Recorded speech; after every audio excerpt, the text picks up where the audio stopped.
Prison or sanctuary? It's hard to tell at a first glance.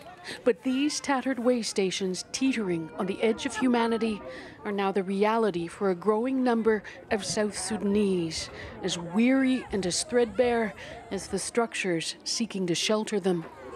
More than 40,000 people are crammed into this camp protected by UN soldiers next to a town called Wau. The official name is a protection of civilians camp. 15,000 came in just the latest wave, and they say they feel safer here than they do in their own homes. Urbana Wall rushed home to his family in mid-April when he heard that mainly Dinka government soldiers were taking revenge on Nur civilians after an opposition ambush.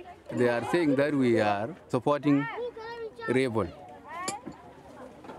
That is why they kill the civilian hours to hours. The shadow of loss rustles through every claustrophobic corner. Angelina Michael says soldiers in government uniforms burst into her home, shooting her brother dead as he came out of the shower. She left his body where it lay and fled with her children.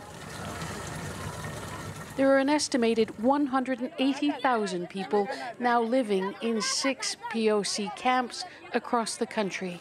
The conflict taking on an increasingly ethnic tone and fanning fears of another Rwanda or Burundi.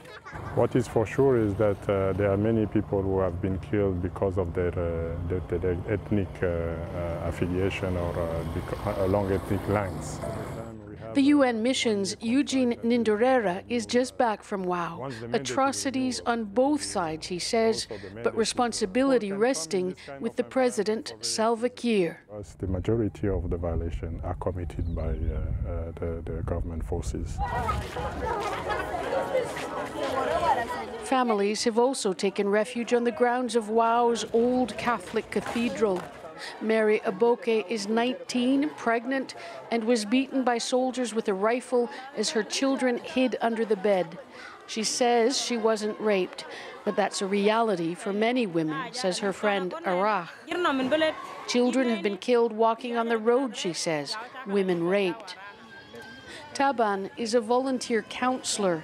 He says young men are the main targets in the killings. What they don't want to see is youth. When they see youth, they will not leave the youth. But women and children, they sometimes leave.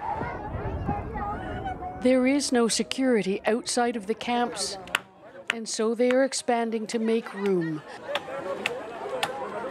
Squalor and despair, the only things growing in a famine-stricken land where homes and crops have been abandoned, along with the horizon.